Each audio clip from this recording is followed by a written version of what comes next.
What's going on, guys? Welcome back to WWE Network and Chill, where I, Graham G.S. and Matthews, break down all the original content you watch on the WWE Network and on Peacock. And today we're talking Season 2, Episode 1 of WWE Ruthless Aggression on Hollywood Rock.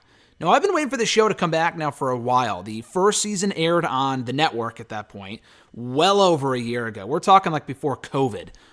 Maybe around February, and they announced that there were more episodes to come, and I assume they started the process in filming them, but then COVID hit, and Peacock bought out the network and all this other shit. So they randomly threw up the remainder of the season, the remainder of the show as part of Season 2 on Peacock just last week.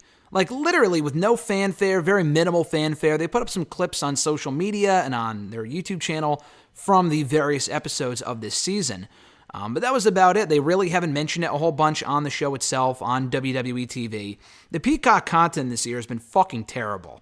Not the content itself, but more so the process of what they've been uploading, what they haven't uploaded, promoting this stuff and filming the content and just releasing it. I mean, a lot of this stuff has already been filmed for a while. I assume these episodes have been in the can for quite some time. A lot like the Lex Luger episode of WWE Icons, or the Untold episode on The Nexus, or the documentary on the Vladimir Superfan thing, that whole documentary. None of those have been released yet, and they've all been filmed and have been sitting in the can for quite some time now. So it's really disappointing that WWE just isn't releasing this stuff, but at least we finally got the last 5 episodes of WWE Ruthless Aggression, all at one time too, all currently available right now on Peacock, and I'll be breaking down for you here today, over the next couple of days here on WWE Network and Chill, starting with the first episode from the second season, as I mentioned, on Hollywood Rock. Now, my laptop was acting up while I was watching the episode on my phone via Peacock, so I had to write down all of my notes. Usually I, compile all my notes in a document on my laptop and just type them out, so it's easier to read and whatnot and read them off here for their reviews. I didn't have that option, unfortunately, this time, so I wrote out my notes for the first time in 5 years. So if I can't read anything and if I have trouble reading off my shit, I apologize in advance. But they start off the episode talking about the astronomical impact that Rock had on WWE in the business in general, the wrestling business in general, back in the early 2000s, being one of the top 2 guys in the company alongside Stone Cold Steve Austin. He was the number 1 babyface going into 2001, following the heel turn of Steve Austin at WrestleMania 17.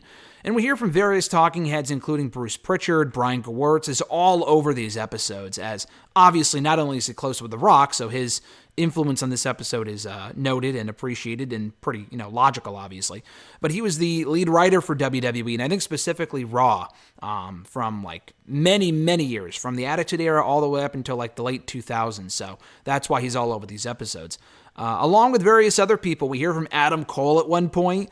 They label him as former NXT superstar. I was shocked that he was even included in this thing. So that goes to show you how far back this footage goes, because he left the company back in August.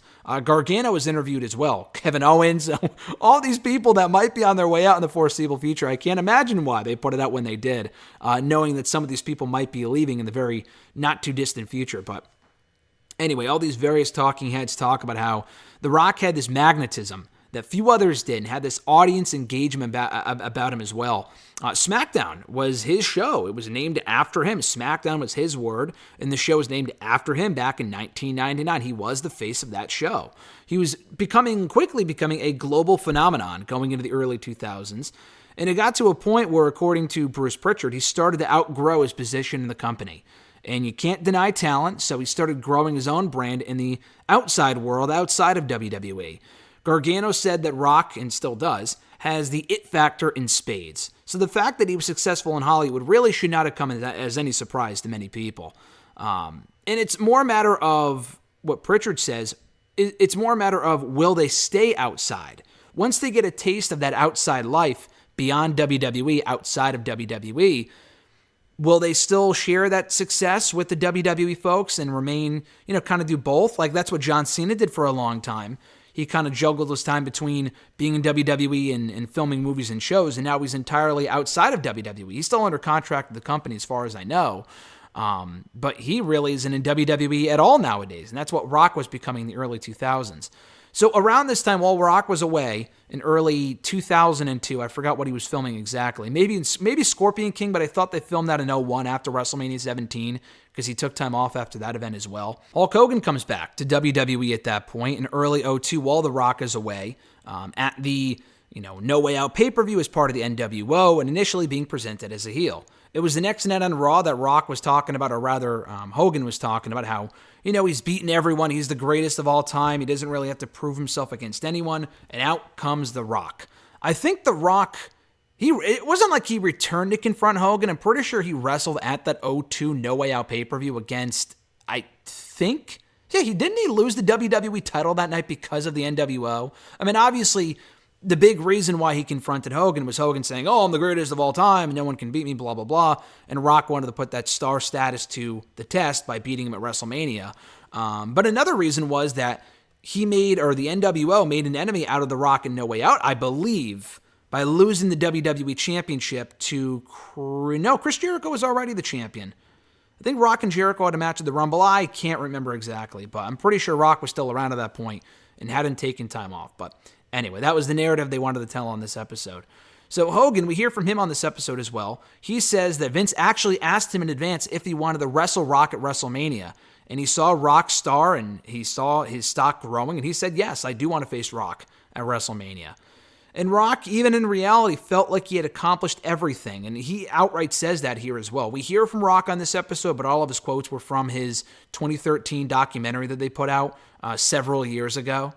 But he had outright said he felt like he had accomplished everything he wanted to accomplish in WWE. So going outside of WWE to do other stuff acting-wise was a new challenge for him, a new endeavor. And that match was very special to him because of the star that Hogan was and being able to prove himself against one of the greatest of all time. So the build to that match was very special for Rock. Going into the match, it was that, Hogan was the babyface and Rock was the heel. Or rather, Hogan was the heel and Rock was the babyface, but it quickly became the opposite of WrestleMania itself when the crowd started cheering in Canada for Hulk Hogan. And Hogan called it magic, the reaction they got, and it was such a classic match, not from like an in-ring standpoint, but in terms of that audience reaction and feeding off of the audience, which both men do so well. That really meant a lot to The Rock, although the crowd didn't exactly approve of it, and Rock got booed for it, and he reacted to those boos. So, according to Brian Gewirtz, the seed was planted on that night. Maybe not intentionally, but the first inklings of boos for The Rock started at WrestleMania 18. He took time off from WWE about a month later to go promote the Scorpion King, which had just come out, so he left to go do the promotional tour. Came back on the June 17th, 2002 edition of Raw in a segment with Vince McMahon. That was, I think, when the NWO was gone. They had disbanded. Hogan was already a babyface. Nash got hurt. Hall got fired. So I think it was on that show, around that time, that the Ruthless Aggression era really truly began, in the actual words of Vince McMahon on Raw or SmackDown or whatever it was. So Rock was back for the summer, came back in June. He was initially drafted to SmackDown, but he quickly went back to Raw in the summer of 2002 to win the WWE Championship at Vengeance, an amazing triple threat match with Undertaker and Kurt Angle, one of the greatest triple threats of all time. And he was really big on doing the honors, was Rock. He always had been over the course of his career. I mean, look at how many times he lost to fucking Stone Cold Steve Austin, not only at WrestleMania, but on these various other pay-per-views. He always lost to Stone Cold Steve Austin whenever it mattered most on these big stages. And it was actually his idea, according to Gewirtz, to face Brock at SummerSlam. A lot like with Hogan at WrestleMania, Rock saw Brock's stock, say that 5 times fast, Rock saw Brock's stock rapidly growing. And he saw the future in Brock Lesnar. And that was really where he started to get booed. And they had an awesome match. I really enjoyed that Rock-Brock match from SummerSlam 2002. And the fans really thought that Rock had turned his back on them because he had gone Hollywood and he had started to spend his time outside of the company. So that was why they started to boo him, was that they felt, hey, this guy's not a WWE guy anymore. He's outside in Hollywood and doing these other acting endeavors. He's not one of us. We got to boo him. Which actually hasn't happened with John Cena yet. With Cena, I mean, maybe it will happen eventually. But at this point, because Cena doesn't really show up anymore, and even actually, I mean, I guess when he was around years ago when he would take time off and come back, I mean, he wasn't booed any more than he normally was. People would boo John Cena because he was John Cena. At this point, though, absence makes the heart grow fonder, and Cena gets booed or cheered a lot more. It's like 90-10, I would say. Being at shows that Cena's been at this year, including SummerSlam and the SmackDown and MSG when he showed up at a dark match, he gets cheered 90% and booed 10%, I would say. The difference with Rock, though, is that he actually gave them what they wanted. They wanted to boo him. He said, fuck it, I'll give you what you want. I'm going to be the biggest heel you've ever seen.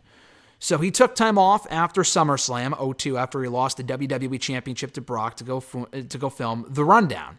He was gone for 4 months. He did a pre-taped promo at the Raw 10-year anniversary show that was live from the WWF restaurant, or WWE restaurant at that point, I guess, in 2003, in January of 2003.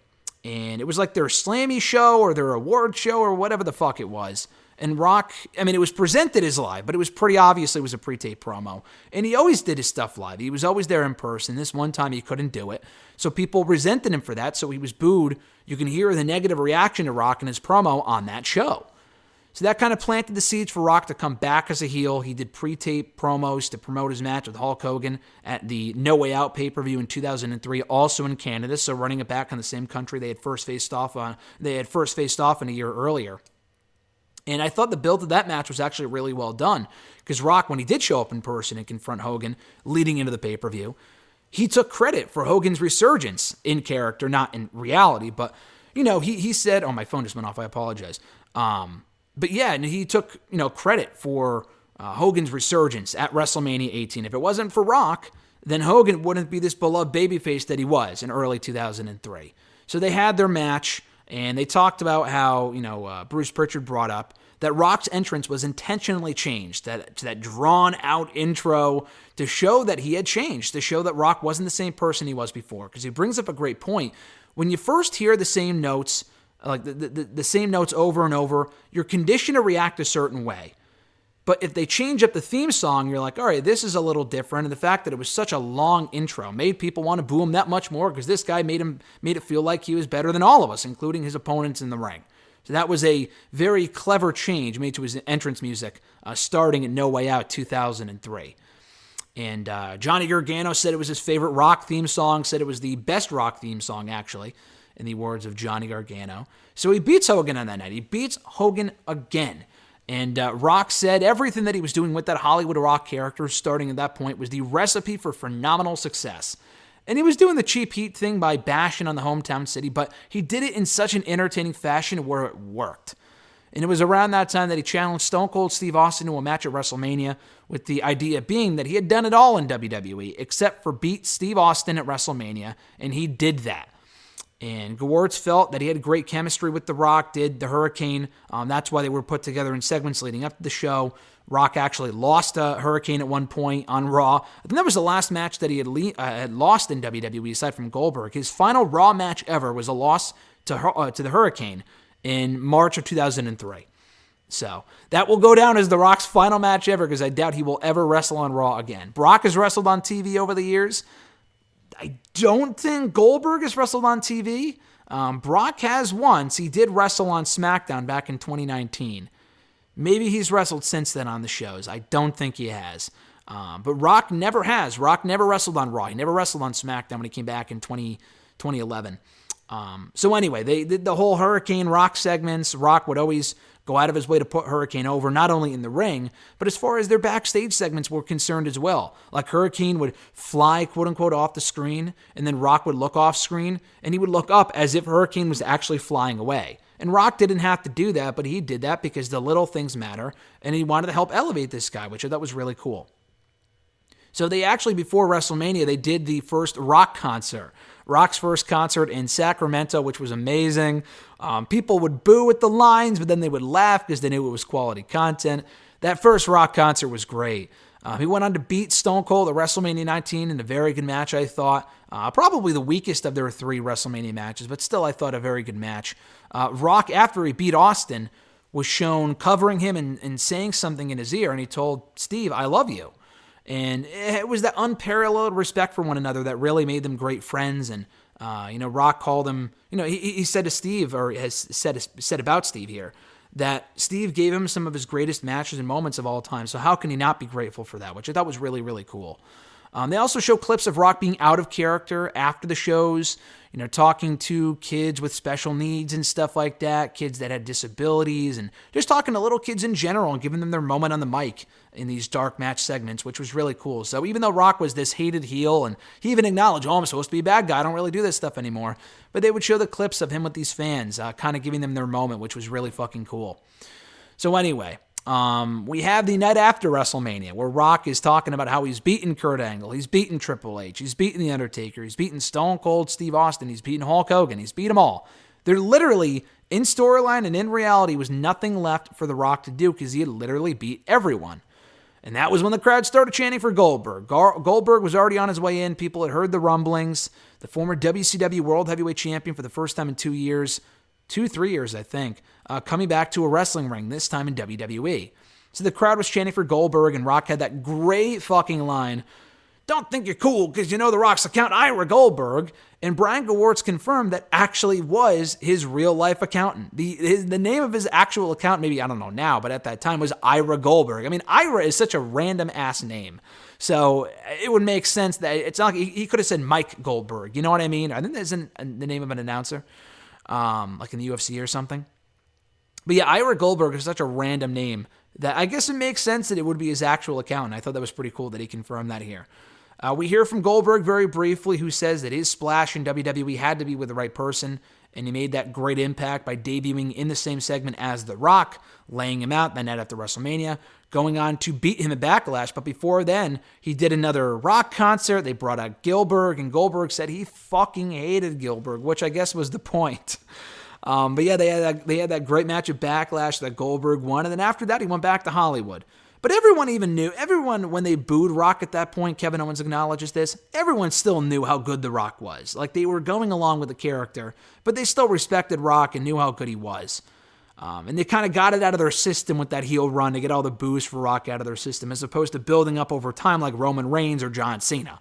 Like with Rock, they just turned him heel, and it made for that great, stretch of time with Hollywood Rock where it was just amazing TV. So he came back in March of 2014, March of 2004. I mean, he came back in 2014 too, but he first came back in March of 2004 to save Mick Foley from Evolution. Great moment on Raw, and Mick Foley talks about it. It was a powerful night. Both that and his match at WrestleMania where he and Mick teamed up to fall against Evolution in the 3-on-2 handicap match. Mick Foley has publicly shit on that match a lot in books and in interviews and basically everything anytime I've ever heard him speak about that match, he has publicly shit on that match, or at least his performance. I fucking love that match. And even Rock thought it was special, and Foley thought it was special to have Rock out there. He thought it was cool that Rock came back to do that for him. And that was it. So they talk about how Rock is one of the most bankable stars of all time, grossing over $5 billion for all the movies he's done over the last 20 years or whatever it's been. And now he comes back to wrestling every now and again, although he hasn't been back since late 2019. He comes back every now and again because he loves it. And obviously he was never going to come back in the Thunderdome, but they've had fans back now for months, and there's been talk of him facing Roman at a WrestleMania, whether it be next WrestleMania or the Mania after that. It doesn't look like it's going to be in Texas, probably in Los Angeles, which makes more sense, I guess, given Rock's ties to Hollywood at this point. But hopefully at some point we get that match. I know he hasn't wrestled technically since like WrestleMania 30. He had that 2-second match against Eric Rowan in 2016, but I hardly count that. He hasn't wrestled really a full-time match, a full-length match since WrestleMania 30, and he had a lot of ring rust at that point, too. But I would get him back in the ring for at least just one more match, because I think a lot of people miss The Rock and would really love that match. But anyway, I thought this was a great episode. I fucking love Hollywood Rock, so the fact that we got an entire episode about it here on Ruthless Aggression was really cool. A lot of great details, a lot of great insight from Bruce Pritchard, Brian Gewirtz, even some fan perspectives from Adam Cole and Johnny Gargano and Kevin Owens, among others. Just a really, really fun episode. We got to hear from Hogan a little bit. We heard from Steve Austin in archive footage, Rock himself in archive footage, and Goldberg as well. So good stuff, and be sure to check it out right now on Peacock. So my other reviews of the Ruthless Aggression show will be coming up here on the channel in the days to come, as well as Broken Skull Sessions with Jeff Hardy, so stay tuned for that as well. Be sure to like this video, drop a comment, and share the video for all daily content, or subscribe rather, for more daily content as well. All that support is greatly appreciated. And be sure to hit the bell button as well to be notified every time a new video goes up, including these reviews of Ruthless Aggression. Have an awesome one, guys. Enjoy the rest of your week. I'm Graham G.S. Matthews, and I'll catch your ass down the road.